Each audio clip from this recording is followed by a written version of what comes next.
I think what we're addressing at the moment is the need to cope with the reality of this Parliament, to make things work, to try to supply government for the country and good, responsible government.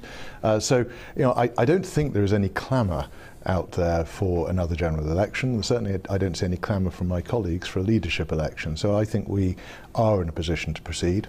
But she is sort of on life support, isn't she? And there'll be a change probably within the next 12 months. I don't think I think it's very brave of anybody to try to make predictions in today's world of politics. I think if we can get government on track, functioning well, delivering for the country, then it may well be that people are quite happy to see that proceeding. What needs to change as far as the position is vis-a-vis the manifesto? I mean, a lot of things have gone out the window, fox hunting and all the rest.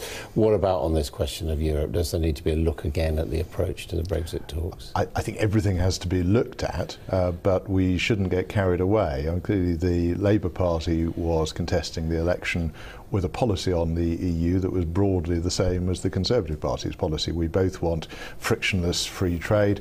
We both accepted that we had to leave the single market in order to have control over our borders and to be able to control levels of migration.